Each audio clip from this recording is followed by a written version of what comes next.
Lock your door, check under the bed, and pray you don't hear the ticking of his claw. Be very afraid, because you're about to face your deepest fears. Hailing from a mysterious abyss known as the bottomless pit, he's coming to get you.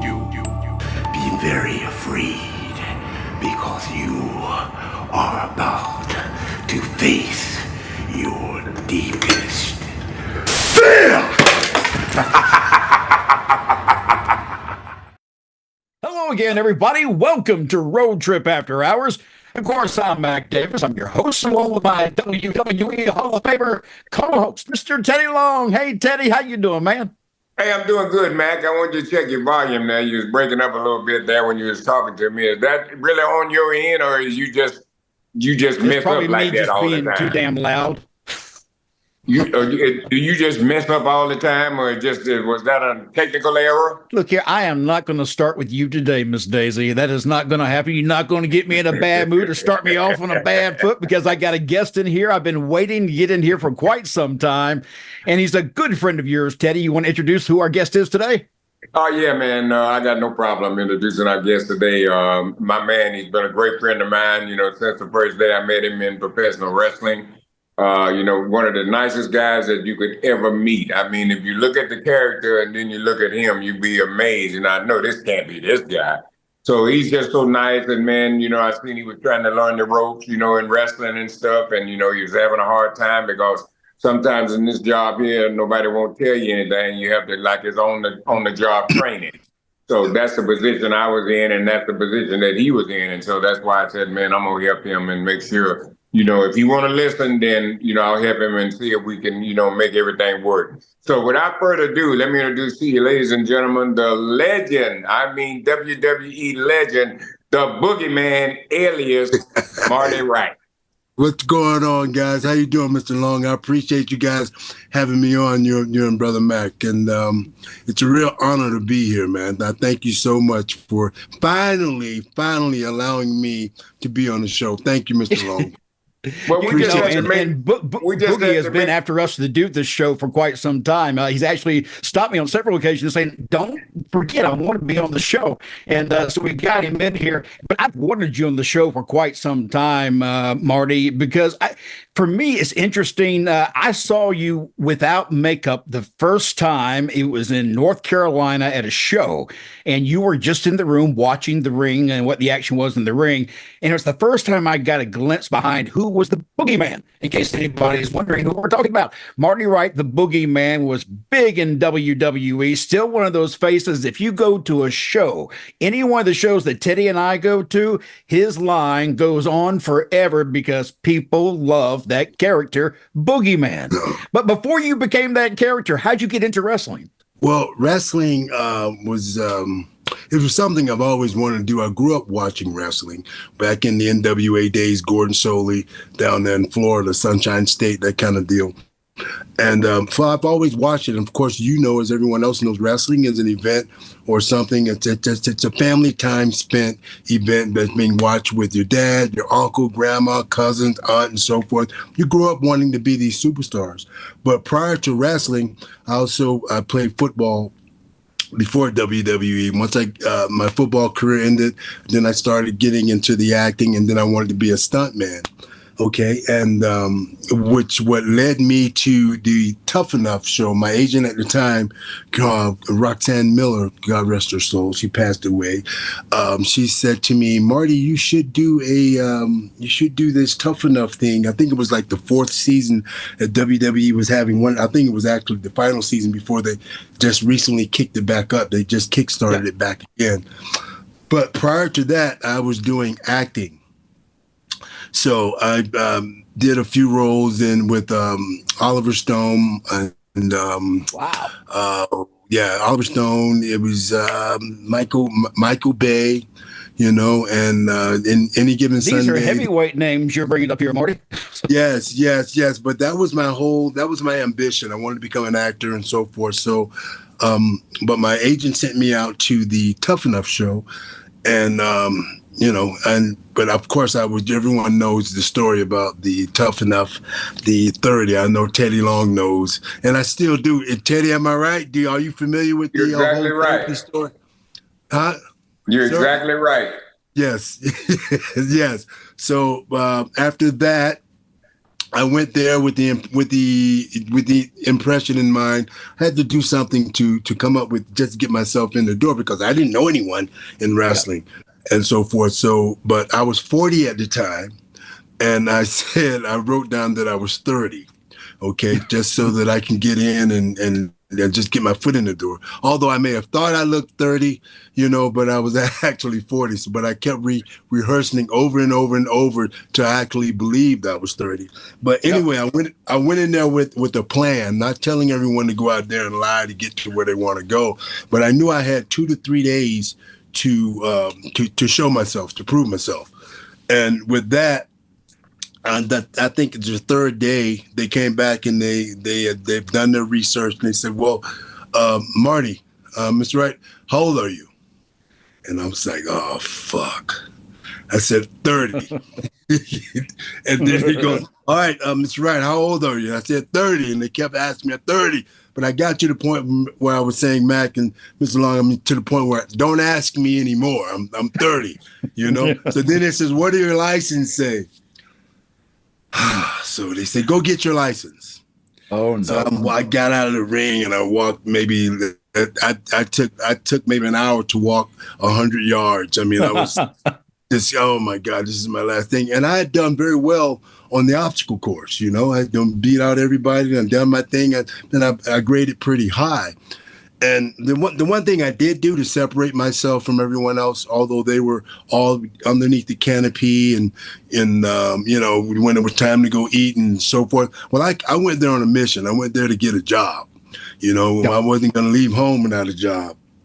And go back home without having a job, and also knowing that I perform extremely well. And these are guys that I could be. The closest person to my age was it was 12 years apart.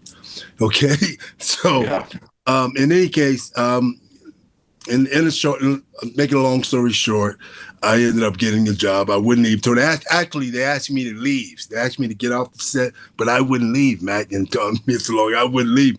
And Teddy knows. He's seen the look upon my face. As a matter of fact, he sat around the ring one time. We were having a production meeting, and I was so pensive. And Teddy Long, wrestling was a very difficult job. And, I'm talking 40 years of age. And I'm just trying to learn how to do this craft and so forth. And I was over there just frustrated. And I was just looking crazy. And Teddy says to me, he says, "Hey, Boogie, just let me know when you're gonna go crazy. Okay, just let me out. Just let me ease out. Ease up, But it was just that it was a very difficult situation for me, as far as learning stage. But how did the Boogeyman originate? Was that with you? Did you come up with the Boogeyman, or was it a creation? Yes, the Boogeyman is everything for me, from head to toe, from toe to head. Man, I was in a dark place at the time. But I must go ahead and go back to what Mr. Long was saying. A lot of folks don't know anything about my football career. I went to a 4-year college, NAI school, Heart of America Conference, Tarkio, Missouri. Graded out all conference honors, all 4 years. Also got drafted in the 12th round in 1980, in the 1900s, 1987 by the Cleveland Browns. I was behind Ozzie Newsome. I played 3 years. I was behind Ozzie Newsome, but unfortunately that was short-lived. I blew a hip flexor and a hamstring, which kind of ended my career. On top of that, I severed my Achilles heel. So all those were difficult times for me to get back into, as far as football, being able to be mobile. So I actually lost a step with quite a few steps. But I played 3 years of arena football as well, 2 years with the Miami Hooters and 1 year with the Barnstormers. Actually, the inaugural year was in 1995 with Kurt Warner. Yes, who everyone else knows who Kurt Warner is. So yeah. So I've been along a list of great people, but my football career was far before WWE. In fact, as you can see, Dwayne Johnson is one of the models for Under Armour. I was Under Armour's first model. I did. Oh man! Yes, I did the USFL. That's when they first brought the brand in. The one of the guys that was in the movie with the replacements knew. Well, he went to school with the owners, and their home office was there in Baltimore. So they wanted to come out and do a little product. But yeah, I was in their first catalog. So all those guys, I'm like, man, everyone says, man, you ought to get an Under Armour commercial with The Rock. And I'm like, well, he's actually following my footsteps. No, but yeah. So that's a lot that people don't know in terms of that, just a little, hidden secrets and so forth. But acting was my first deal. Well, so was acting the reason why you were able to get over so well with the Boogeyman character, because you were able to embrace that character to make it feel as creepy or fun as it should be. Was that acting career very helpful for that? Yo, without a doubt. And also being in a dark place at that time, I had an incident happen to me at OVW where, a lot of the people that aren't aware of, that I had my teeth missing or knocked out, caved in. So there was an accident in the ring. And that's when actually the Boogeyman was born. So when I got into that dark hole, that dark place, I would come to class and just draw up this character bit by bit. And the character is a very interesting character. If you looked from the beginning, the first face paint I have no tree of life that I have. It doesn't look anything. There was only two basic layers of colors, the red and the black. Now, as that character has evolved, there's 3 to 4 layers of paint that I use. And it's late. Well, I don't want to give away all my secrets, but I wanted to design a character that would tell a story. And that character, I can give you an instance for if you have a picture of anyone, but if you can recall the yellow streak in the center of my head, my face, that's the tree of life. Along with the tree of life, the dots that are scattered amongst my head. Do me a favor, pass me that for me real quick. I'm gonna just give you a quick illustration. Okay, so now you see the yellow. The yellow represents the tree of life that's in the center.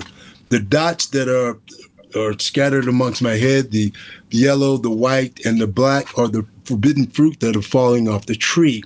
The black that is around my eyes and mouth is the black owl that sits in the tree waiting for the worms to come out to feed on the fruit, the forbidden fruit that have fallen off, which I, in turn, as a bird, the black owl eats the worm.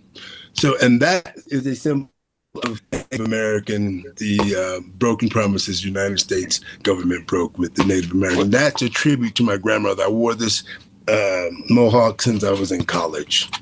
So there you have it. That face has a story to it. And I never knew that. That's something I have never heard of. Teddy, go ahead. I'm sorry. Yeah, let me say this, man. I am so glad as I continue to listen to you, Marty. I am so glad that we had the opportunity to bring you on the show, because there's some things that you're talking about now that me and you are even good friends that I didn't even know. But I also want the people to understand one thing, this is not all you know. Just all you see is the Boogeyman on TV. But no, here's my background. Here's what I come from. So people need to know that. You know what I mean? And I keep hearing everybody say character. Don't get me wrong. Some people I consider characters, because they'll go out to the ring and they'll be one thing, and as soon as they come back to the locker room, they're themselves. So that's a character. But when a person goes out and he makes it work, whatever he's doing, I don't consider you a character. I consider you, Marty Wright is the Boogeyman. That's how I look at it. Look how you just described the symbols on that mask and the paint that you have on your face. You're dedicated to this. You get what I mean? You're involved in this. This is your life. So you're not a character. Marty Wright is the Boogeyman. That's all I gotta say. And I'm not trying to throw myself in there, but Marty, okay, like people, I'm not a character. I'm Teddy Long. I'm the Teddy Long you see on TV on the street. I do the same thing in the street, in the gym, that I do on TV. I don't put on nothing, so I'm not a character either. I'm me. Something, Mr. Long, I appreciate you touching up on that, because and some people ask me, man, it takes you 3 hours and to actually go through that. And as I do metamorphosize into that character, I do have a different entity that overtakes that character that I can see, and I would prefer when I'm in paint to want to no one to never call me Marty. Exactly. Because, right. You go from Clark Kent to Superman. Yeah. Yes, actually. Yeah, okay, that's what I'm just saying. You know what I mean? Exactly right. You are exactly right. And that's the other reason why, man, I'm glad that, you're able to, let everybody know, so people will understand. Marty Wright is the boogeyman. That's all I can say. And I'll tell you one other thing. Yes, to sir. Let people really know just how concerned you are about being the boogeyman. You show up at a town and you let a motherfucker that ain't got no worms. And they told you they had worms for you. And you showed up there and they ain't got no worms. See, a lot of people would substitute it. They would let them go get some jelly worms or some candy worms or something. But you won't do that. Either they go get those worms or you're not doing it. I'm not going on the show. Yes. And I appreciate that, Mr. Long. But that's how real that character is for me. But I must say, Mac, and Teddy Long, he's not mentioning this, but through my whole course of my career, I listened to everything that man has to say, and everything that he has improvised with me and told me the little tweaks to do as the boogeyman, like sometimes a little shake, or to when I reach into my burlap pouch for the worms, and this is stuff that I just didn't know. I mean, I had all the real stuff, but he gave me that little twist. He would say, "Put it up to the sky, make it big," and I'll never forget that. So all that comes from Teddy Long, listening to what Teddy Long tell me how to improve that character. And I just want to give a shout out to you, Mr. Long, and I thank you for that, because it's not. I mean, that made that so much better. That made that so much spectacular. And what we do is tell a story, and that only exemplifies, the story. Boom, hit these worms, up in the boom, boom, boom, and made it bigger than what it is, larger tn life. And I appreciate that, Mr. Long. It's like building a house. You start from the bottom and work your way to the roof. Yes. And I remember once when I was first coming down the ramp, and I was going my Twitch every now and then, but I would do it. I did it to a point where Mr. Long, he would always grade me every time after every show. He said, "Okay, now you did that." He said, "That was good, but you need to don't do this so much. You only give that to him. Don't let him see everything. You give that to him little by little." And he instructed me on that. And Teddy and I became good friends. And I appreciate that. Sincerely, because he helped build that character, or help the evolution of Boogeyman. I think one thing that Teddy has about him, and it's something that I've seen in him, and based on what you're saying now, I know you've seen it, and I've talked to other people who've said this too. Teddy does not mind lending a hand, not just to lend a hand, but to try to help lift you up and not let you go down. He wants to see you succeed. He wants to see you unusual in this business.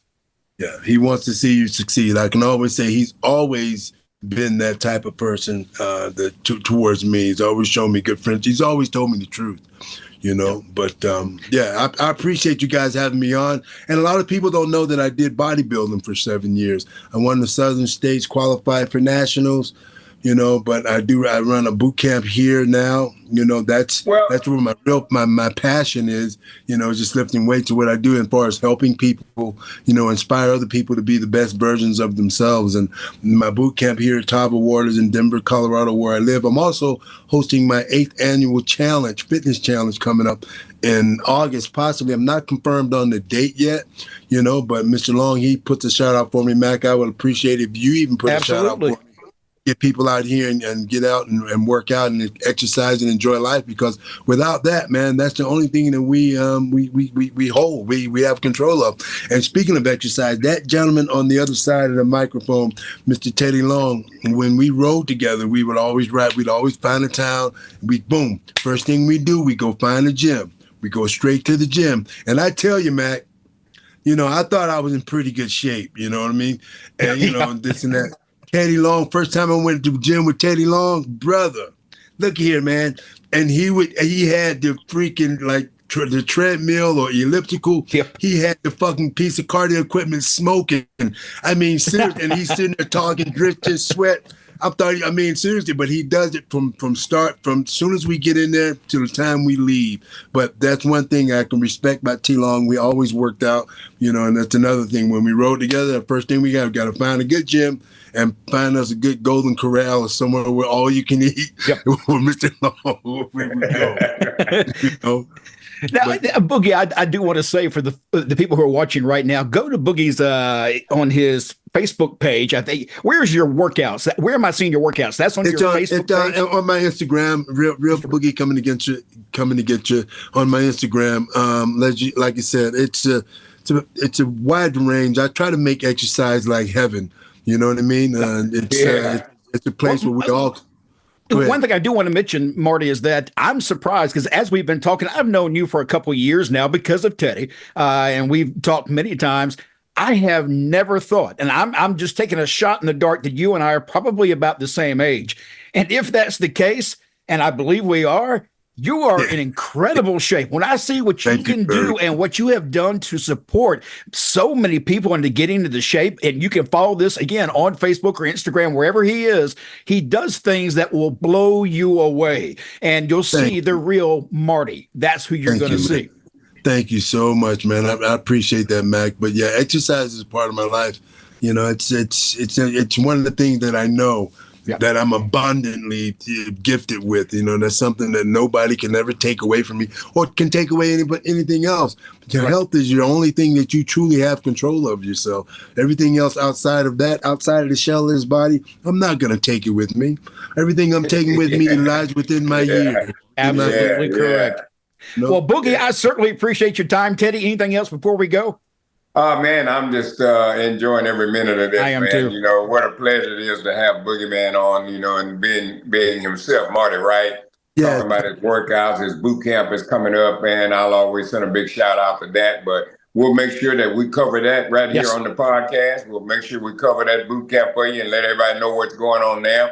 And, man, the only thing I can say is, man, God bless you. And I tell you what I want to do, because I know you're going to send this to your sister. So I want to send a big shout out to your sister. She's one of my biggest fans, and I want her to know that I love her very much. What's her name again? Yvonne. Oh, yeah. So I just want to give a big shout out to Yvonne and let Yvonne know I love you, Yvonne. You my baby. Yeah, she gonna love that too long. All right. Well, Boogie, again, thank you so much. We look forward to maybe having you on the show some other time and be able to actually talk a little bit more, because like Teddy says, the time has flown by. I'm looking at the clock right now going, wow, we've gone way over time than what we normally do. But you're such a great guest and you're such a great talker and telling great stories. Brother, I certainly appreciate it. Thank you very much. Thank you very much. I appreciate you, Mac. Thank you, guys. God bless you both, man. Love you. All guys. right. Thank you, Boogie. Thank you.